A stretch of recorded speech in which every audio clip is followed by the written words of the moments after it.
today we really wanted to have a discussion about events, and I took the opportunity to kind of recap. Next slide, please, Trish.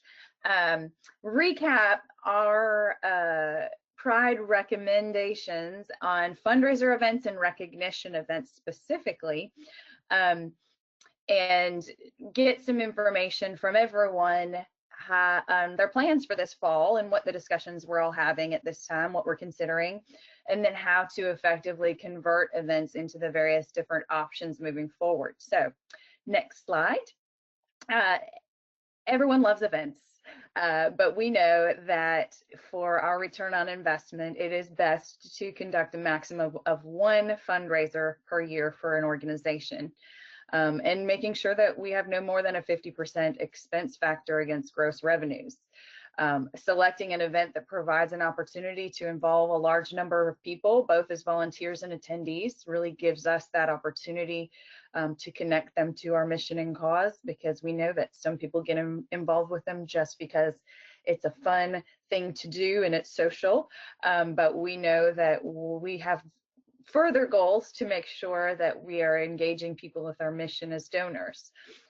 We also recommend, it's important to evaluate the amount of staff time to conduct the event and how that, affects our other priorities, because one event could very well take a person's time all year round, all day long, if we let it, right? The details just keep coming, but we have to find that balance of staff time involved for the return on investment.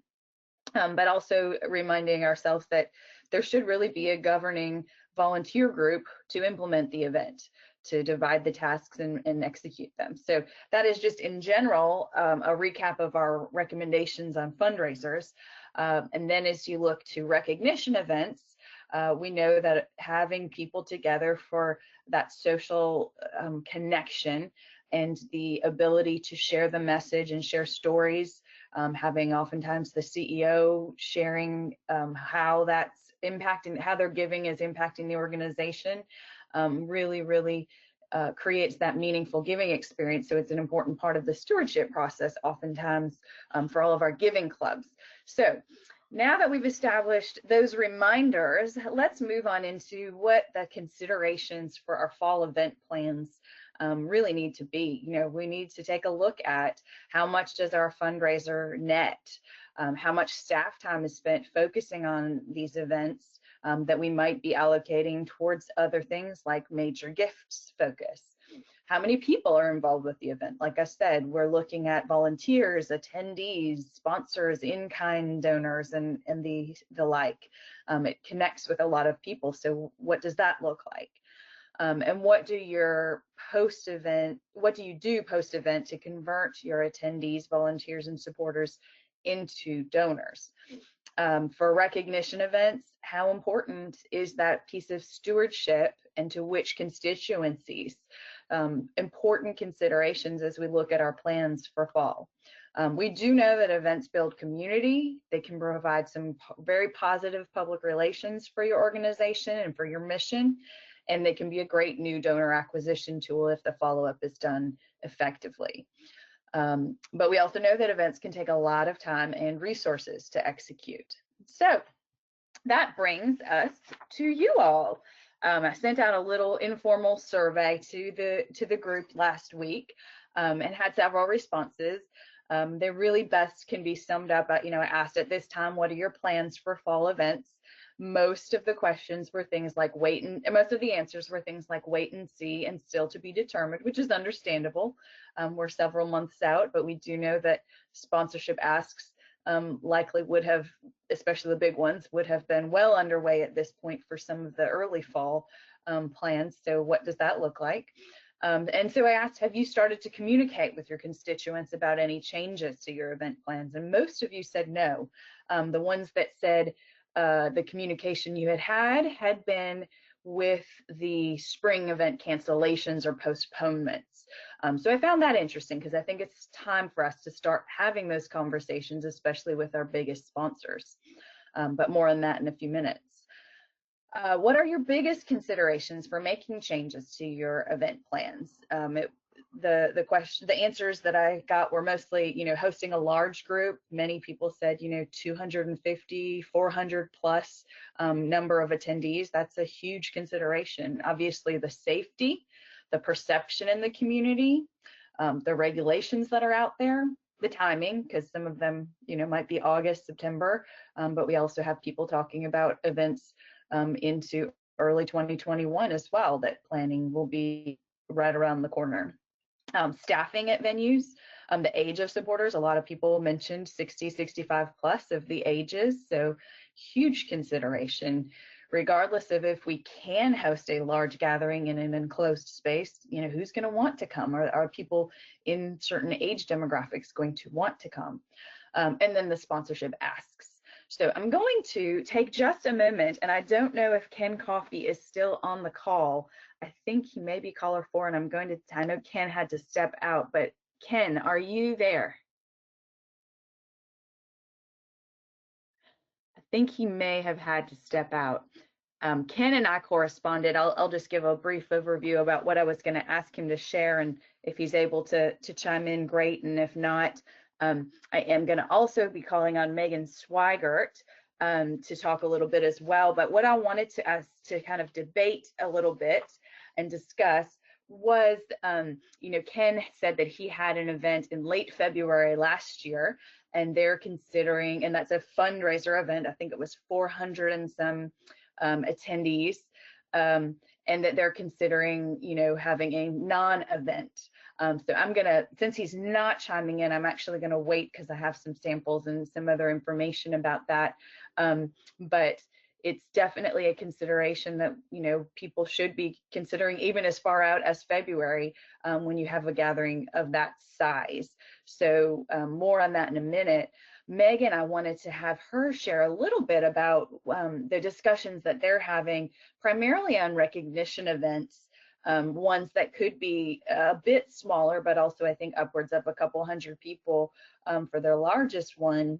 But the conversations of, considering them in the fall and from the recognition event perspective. Megan, are you there? Megan Swigert from Frederick Health. I'm going to try to unmute you.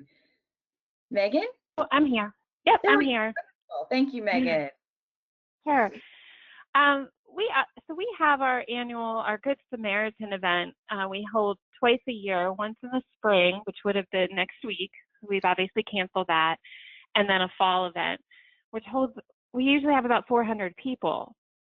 We just started a conversation with our committee yesterday about what that could look like. Our committee had some great feedback, and actually one of the suggestions was to bring it up to you guys. But some of the thoughts were, for our newer members, we could bring them together in small groups in different parts of the hospital and have them meet with our president and CEO, and then maybe hold a virtual event where we're controlling the technology, because we do have older constituents, and our concern is not everyone will be able to use the technology to log in, to see it. But if we have them in different parts of our campus, and we have a new building that we just purchased that I'm sure many people would like to see, if we bring in the technology, maybe they can log in that way and they can see it. So that was one thought. Another thought that we came up with yesterday, we have our golf outing, and ours is a recognition event for our corporate honor roll. And we want to have that contact with the donors. So golf course is just, for the record, golf course is just open in Maryland yesterday. So we're going to wait to talk to our local golf course. But our thought was we could hand out gift certificates for force them to the businesses, and then maybe be there so they can come by, drive through. Our staff, the 4 of us, can be there to hand them out, and then maybe give something, whether it's dinner to go, like they would normally have a dinner, whether it's a dozen golf balls with our logo on it or something. We're open to suggestions. We'd love to hear ideas of what other businesses and groups are doing. But our biggest struggle right now is, how do we have the recognition events that could have such a wide variety of demographic? How do we accommodate all of them? Wonderful. Megan, thank you so much for sharing with us. And I hope that my presentation here will address some of those through conversations, research that I've done, some forums I've been on, just to kind of get the vibe of what people are thinking about. But if at any time anyone else who's on the call today has thoughts, questions, like I said, please use that top chat box. Trish, if you could go to the next slide for me. What I'm going to do is kind of look at all of the different options. I think really, Megan, what you were talking about with that, having small groups and then also some virtual technology, would be what I've categorized as hybrid, which is on the next slide. So I'm going to start here with these couple because these are a little more straightforward. And these are much more focused toward the fundraiser event perspective, but I'll come back to where you were and connect that in just a minute. We've seen already several virtual events that are hosted online. They're following a live schedule. You know, if you're considering that type of thing, it is important. The reason you would do that is because you're trying to have that participation, that interaction with your donors strictly over the virtual platform. So doing things like using the chat box, having a live poll during a live stream, engaging and utilizing people to speak, you know, that are in the crowd per se, are really important. Giving that peer-to-peer fundraiser option to join teams and build some friendly competition has been very successful as well. And then sometimes there's an online auction component. I've seen the live auction actually with the bidding, and those have found success, but there's also been transitioning to some that have been like, we're going to strictly do an online auction with a time frame for bidding that's maybe even as long as a week or so, that helps get the buzz going throughout a more extended period of time instead of, hey, join us for this virtual event that would follow a similar schedule to our live event. And we've seen, you know, some success with that as well. It really gives, creates that opportunity for more people to get involved, more PR throughout the week, and you're not staying strictly to a virtual event timeline like you might with the strict virtual event. Two options that, you know, again, from the fundraising perspective for an event, depending on your goals, both from the financial perspective and from the engagement perspective, great considerations for changes with both of those. But moving on into the next slide, what I would like to discuss a bit is that hybrid option. I really like, Megan, your team's thoughts, and I think shout out to your team for getting your people involved with the conversation. I think that's one of the things, one of the biggest takeaways that, you know, we're having through all of this, all these pivots and changes. The more we can do by getting on the phone and talking to our people, seeing how they're doing, seeing what they think, getting their thoughts and opinions. A lot of them have some really great ideas. So getting them involved with the brainstorming sessions is so important. Again, I like what you were saying about having them to different areas, determining a group that's a safe size.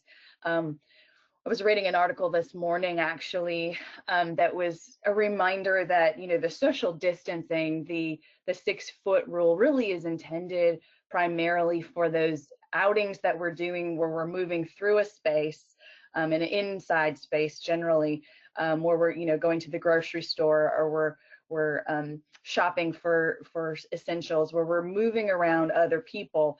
But it becomes very different when we're enclosed in a seated event venue or whatnot. So by having smaller groups and perhaps doing little tours, I put even a drive-through or a walk-up opportunity where you can give them a gift and say thank you, still have that interaction with them.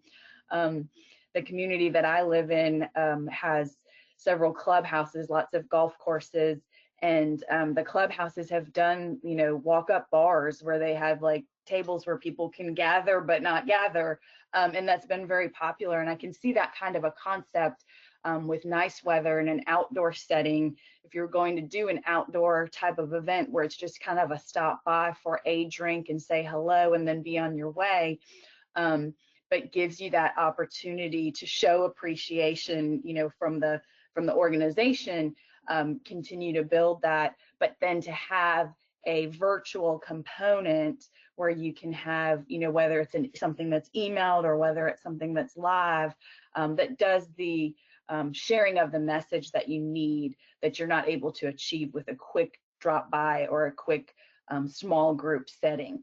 So I think all of those could be very, very meaningful and impactful from the perspective of a recognition event. So I think you're definitely on the right track there, Megan. Again, I'll just encourage anyone to chime in with a comment or question in the chat box as we're going through this. But I want to next move on to what I was talking about earlier on those non-event appeals. I think this is an opportunity for us to take perhaps some of those fundraiser events that the community loves and our organizations are so tied to, but that maybe take a lot of time and planning and don't have the greatest return on investment, and turn them into showing that we can still capture the potential new donors as well as the revenue needed through a non-event appeal of sorts. I have some samples on the next couple of pages. I thought these were some great samples. I just did some research online because I think some of them are specific. These first couple are specific to these current times. The verbiage on them is, a global crisis is increasing the isolation that we're having, and we're going to have a no-show gala. So you're invited to our first ever social distancing no-show gala.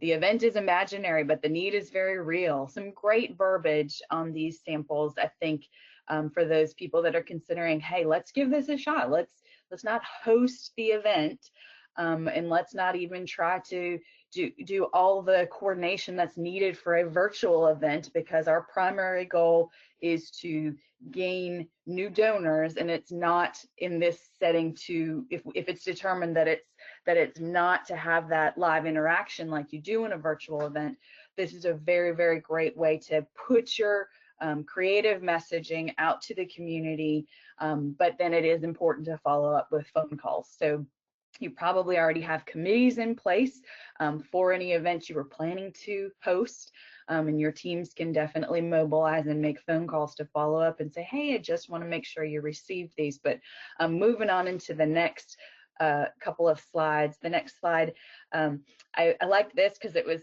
all black and white, but we ask you not to join us for a black tie gala event. Not to be held. They actually had the original date, and again, this one was not specifically during the crisis time, but it was an organization that had decided to do this. This is dating back to 2012. I see on it now, but it was really a fun way. They're like, save $300 on your new dress, $150 on a tux rental, $100 on your babysitter, and $25 on parking, and instead make a greater impact. A lot of people, I think, have been talking about, we're hoping that someone who might have bought tickets for $100, maybe if we could get a $25 or $50 donation from them. I think we need to set our sights a little higher, because not only are they not purchasing the ticket, but they don't have those other expenses. So by putting that in front of them in this way, I think you're very, very good to ask, even possibly for, maybe it was a $100 ticket and your annual gifts club is $250. What an amazing opportunity to make that appeal. Join us at the silver level of our annual gifts club and show and demonstrate that, that's very achievable if they're in that position to do so. So I included that one for that. That no-show ball is a little bit smaller, but it was several pieces, kind of similar, having the check boxes of what you can do and how you can make an impact. So I wanted to include that as well. And I think there's one more slide. This one I included because it had a much more comprehensive form, and it has what your gift would do, and it just had a nice sample on that no-show gala on the left there.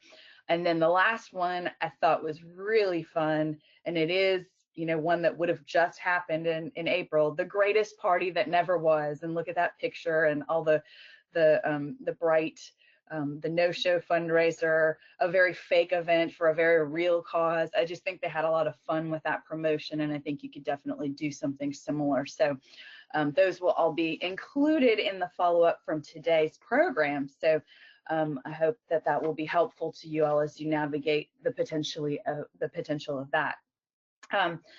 Moving kind of on to what is the last option as far as those that I weighed for us here today, a socially distanced real event. I think if you have an outdoor venue or a really large facility, it may be feasible to do that event.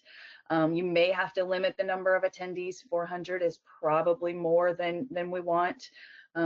And keeping them socially distanced. Again, I would lean towards, if you're having especially early fall events, I would look at those outdoor venue options. I think people are going to be more ready to come to an event that's outdoors if there's any sort of number of people attending. But the restaurants and the event venues are working to implement plans for events and for their day-to-day services. So I think utilizing their expertise and not saying, hey, let's just plan this on our own this year is going to be important. I did include the CDC guidelines for gatherings for everyone to reference. Again, for that larger size, it has really a great outline of what's recommended and what those guidelines are. So I wanted to include that. Someone mentioned golf tournaments, and I think that that's something I want to just quickly touch on. I don't have it up on the slide, but I do know that that one of our clients, Evangelical, and I'm not sure if I see Donna on the call, but Donna, feel free to chime in if you are and would like to share with us. But Evangelical is proceeding with a golf tournament in August, so that's a much pretty around the corner time frame. Where I live, golf courses were open the entire time. The one person to a cart protocol was in place, and I think that's absolutely something they're doing for their tournament. They're going to space out the tee times, not do the traditional shotgun start.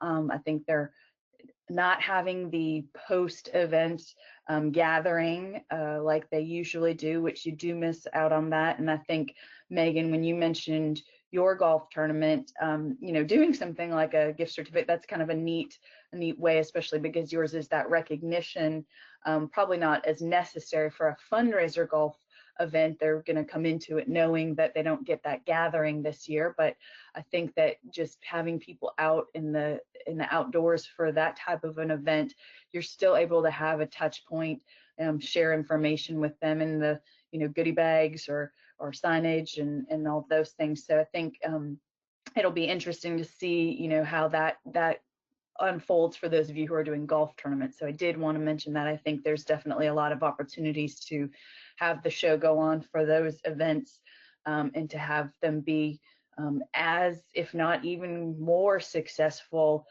because of some costs being cut from the revenue perspective. So next, I wanted to just kind of recap it with the main things that I feel that we want to make sure that we're remembering. And so first of all, our sponsors. Most major sponsors do so because they believe in your mission. And it's going to be the case that they might still support your event even if you don't have it or if you have it in a different fashion.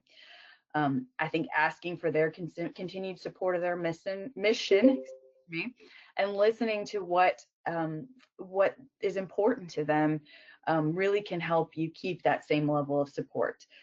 That two-way communication with your major gift donors, your biggest sponsors, is so important for them to feel heard and for you really to hear. Most people will tell you what they want. So sponsorship decision making may have to be sponsorship asks with a different format of event may have to be on a case-by-case basis a bit more than we generally do, but I think if you listen to them, that you can definitely keep their support.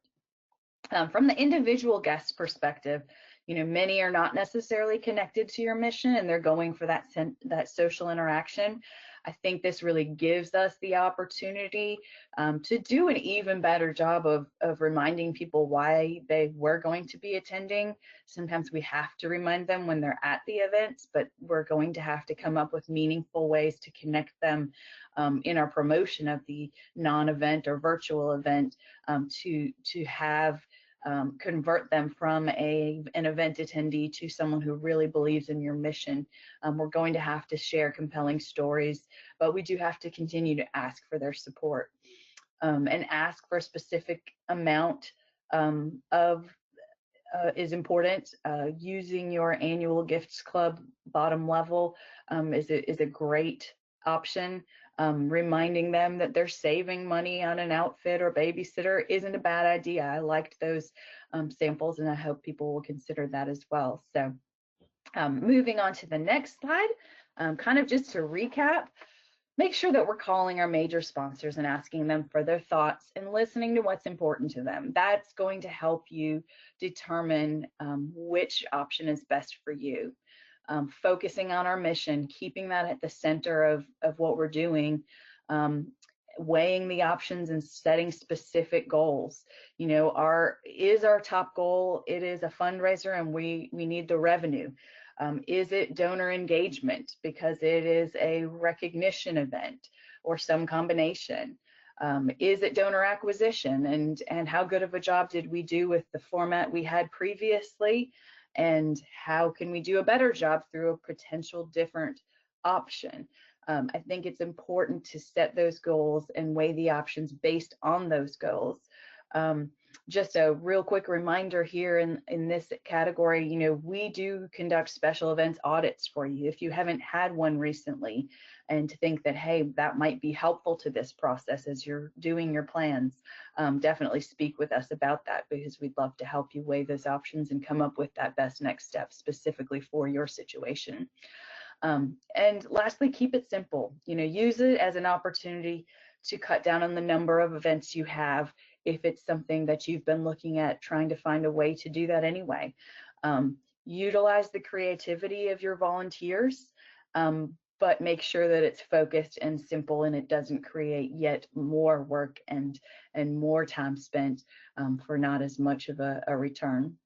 And then plan for follow-up. What happens after your event is just as important as what happens during it. And making plans for that is important. So I'm going to conclude there and hand it over to Jake. He's going to speak about annual giving today as well. All right, thank you. So for annual giving, we know that a lot of us are approaching the time of year that our spring mailing may go out, or it's tied into a spring appeal, or we're doing our first half of the year drive to try to increase our total number of donors, not necessarily the size of the gifts, but increase our donor pool and our prospect pool for the larger level gifts.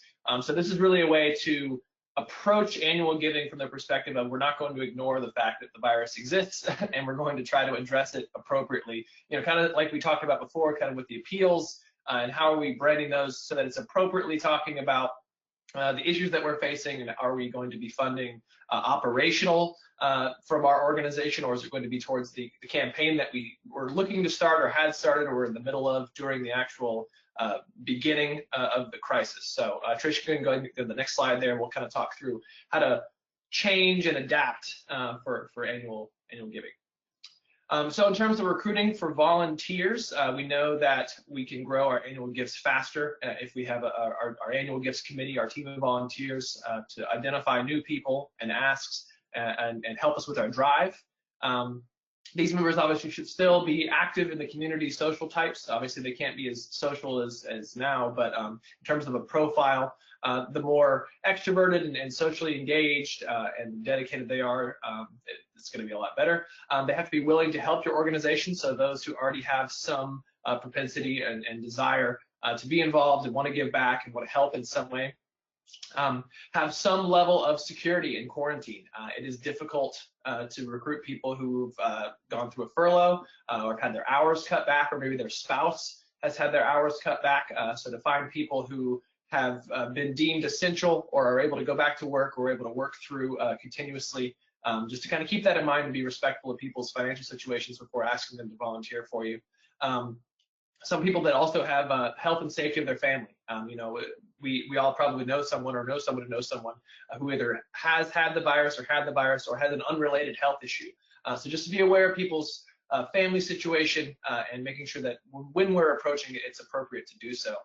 The last thing is to kind of check in on making sure that either the person you're asking or the spouse or some combination is not having to homeschool their kids full time. Those of you who have tried that have known that it's very, very difficult, and the teachers should be paid a lot more than they are right now, probably based on your experience the last couple months. But just to kind of be respectful and aware of those things and have some level of stability, security, and have a couple hours of free time that they can willingly give.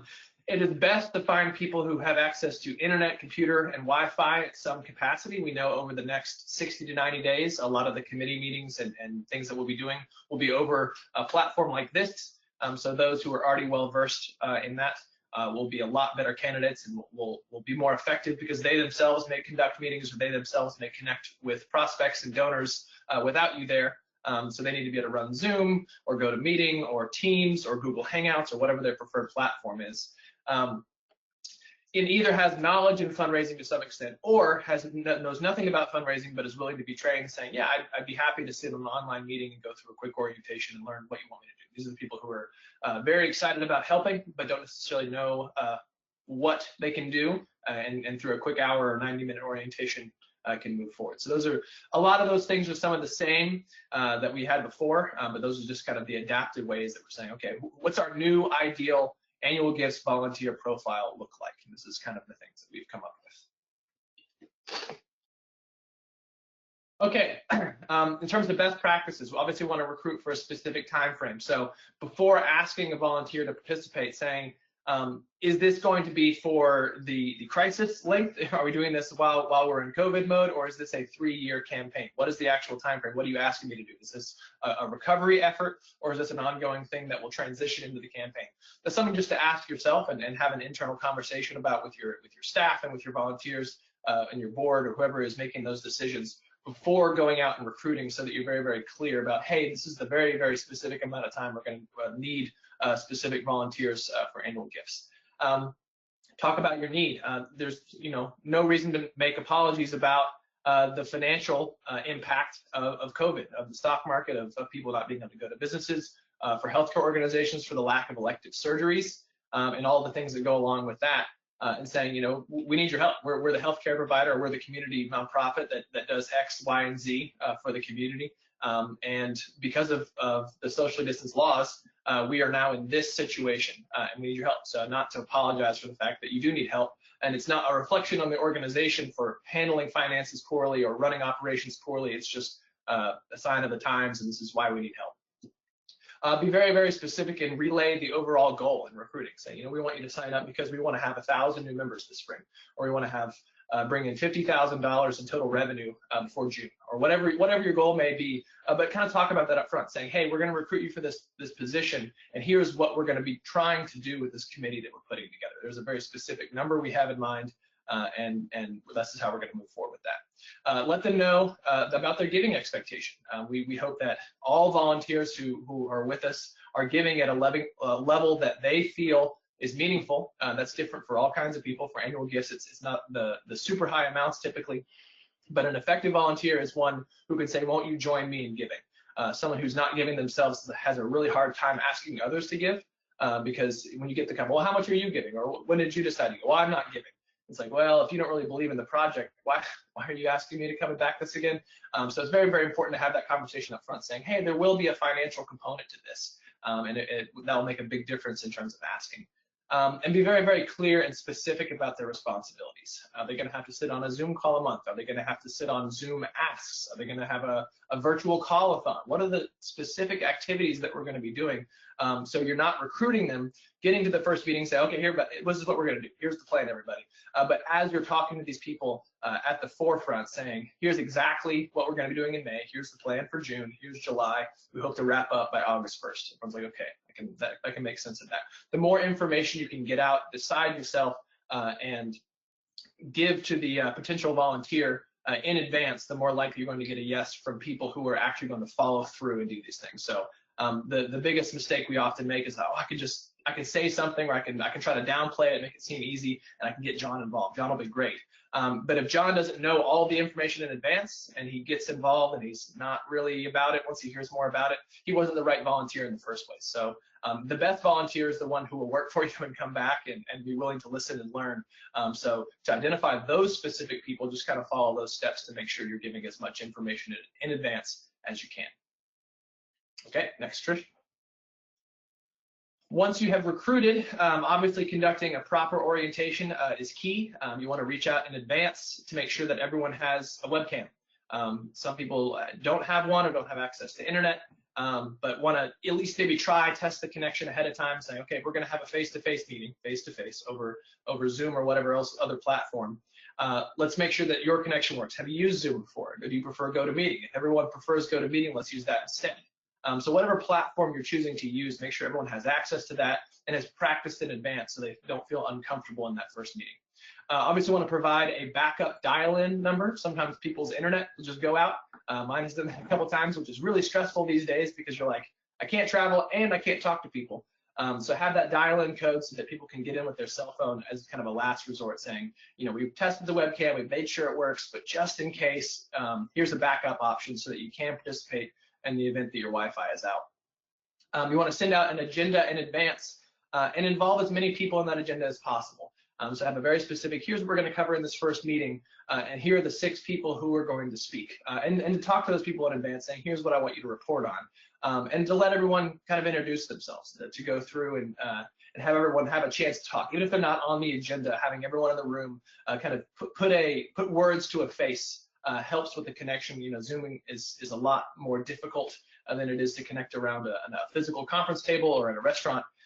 But you can make it a little better by having everyone introduce themselves and speak to some extent. All right, next. Have everyone tell their why. This is actually my favorite way to start any committee meeting. All the committee meetings that I conduct, I try to do this, especially if it's the first one, is to go around and say, why do you want to be involved? Why have you offered to help towards this cause? You can get really amazing stories. It helps find really, really neat common ground among the people who maybe haven't met or have nothing in common. And it's a wonderful icebreaker to get people talking and a little more comfortable and kind of opening up about why they think this is important. And you kind of get the good vibes going right in the beginning of the meeting and you go from there. It kind of helps everyone move forward. So as you have them introduce their name, also have them introduce or talk about why they want to be involved. Let them know in advance that you'll be how you'll be supporting them, saying if we're going to be doing an annual mailing, here's how the staff is going to be participating. If there's virtual events, here's how we will conduct them. We'll make sure that we make the collateral materials and we'll give those to you appropriately ahead of time. If there's a video that we're sending out, we'll show you what that is ahead of time. So they know they're not having to do some of the clerical and administrative work. Just say, you know, we as the staff are going to take care of that. All we need you to do is help us identify new people and conduct this virtual drive or whatever we're doing. And then remind them that small gifts create larger prospects for bigger gifts down the road. We know across the board right now that we're getting a lot of new donors. That's kind of a trend for everybody. You know, anywhere from 20 to 50% of COVID donors are first-time givers. We want to very, very much capitalize on that, bring all of those new donors into our mailing list, and hopefully move them into prospects for potential higher gifts. So if people are saying, you know, what is this going to do? We're going to do all this work. We might raise $25,000, $30,000 at the most after 3 months work. You know, how is that going to support the organization? You can talk to a couple people and make that happen. Saying, well, we're also going to increase our donor database by thousands. And that gives us a lot more people to talk to, a lot more people on the mailing list, a lot more people for follow-up gifts, a lot more people for planned giving, and remind them that the work they're doing is very, very important because we're increasing our database size tremendously. All right, next. I think that is any questions on kind of converting your annual gifts committee, your annual gifts drive. I'm trying to move a little bit quickly here toward the end, so in case there's any follow-up questions or final discussion, you want to get to those for sure. But anything specific to that before I turn it back over to Marty. All right, fantastic. If you have anything that comes up, feel free to type it in the chat and we'll cover it before we dismiss. Marty. Thank you, Jake. Okay, well, we have a lot of samples for today, but some of the content took a little bit longer. I'm sorry, the events discussion took a little longer than I had anticipated. So we're going to be sure to send you all these samples. We had several great Giving Tuesday appeals we were going to share, and you'll be able to see those, some creativity, some great things there. One thing I did want to highlight, we have a fabulous article from Tallahassee Memorial Healthcare Foundation that just caught my eye because they quickly mobilized for an ask. They raised over $500,000 and then they never had the surge. And a lot of people have had that question. So we wanted you to see just some really great wording in this. So I did want to make sure that, you know, it's still, hey, we're ready for a surge should it come here. We're ready for the chronic reality of this disease. But it was really, really well done, and we wanted to share that. So we'll definitely pass that along, along with several Giving Tuesday samples. Next, I would like to call on Shan Hayes with the Georgia Healthy Family Alliance. And they did a really fabulous job with their appeal here. Powerful message. They've just continually pivoted and were able to inspire. And Shan, we just wanted to have you share briefly about your effort here. Yeah, sure. Thank you, Marty. So yeah, we did a Giving Tuesday appeal specific to our COVID-19 relief fund. And our donor base is 100% pretty much physicians. And so all of us that work in healthcare fundraising know the challenges that can come with that. But what we've seen is obviously there's no better group that the COVID-19 crisis is resonating with than physicians. And so we've seen a huge surge in what we're getting back from our donor base when we push out messaging specifically related to COVID-19. So this particular Giving Tuesday outreach has been more successful than any other Giving Tuesday outreach we've done in the last 2 years that I've done them. And I think it's because we are specifically speaking to, one, something that's a current crisis, and two, something that is really truly resonating with them. And so we just sent this out with some photos of some people that we've helped with the COVID-19 crisis, talked about some of the immediate needs grants that we've given out, thanked the people that have already contributed to that fund, and then of course gave them an opportunity to go to our Fundly account and contribute to this as well. And I've already seen several new donors of people that I've met with, that I've reached out to, that have finally come with a gift from this response, from this outreach. Perfect. Yes, that sense of urgency, give now, and really great job there recognizing the donors that had already supported that. So great work. Keep it up. Thank you, Shan. Thank you. Next and lastly, I would like to call on Donna Shook with Evangelical. They had a really great direct mail piece I wanted her to show, but Donna, we also shared a little bit about that you were proceeding with your golf tournament. So if you had anything you wanted to mention about that briefly, feel free as well. Not to put you on. Well, thank you. Thanks, Marty. So the piece you have up is ready to mail right now. It's at our vendor and it is good to go. It's going out to about 3,600 households, and this is primarily a donor and lapsed donor appeal. So we're hoping that we're going to recapture some people with this that maybe have not given in a few years. And, you know, Jake, to your point about seeing a lot of new donors, I have really been seeing a lot of new online donors recently. Sure. So I'm really hopeful that we're going to have a great response with this appeal. And on the back, Marty, I don't know if you can, if you have it available, but our marketing team went out and went around the hospital and just took pictures of lots of our caregivers in action. So it was really great to get some of these photos because we had not been sharing a lot of photos. So I'm really excited that we're going to be able to do that. Along with this, and I know we're running out of time, but we had our first successful COVID discharge this week of a patient that had been here over 23 days. And unfortunately, that happened for me after this was already in the works, so I wasn't able to use those pictures, but I do plan to use that going forward. Real quickly on the golf tournament, I talked with our golf pro this morning and our key sponsors, and everyone is on board to keep moving forward.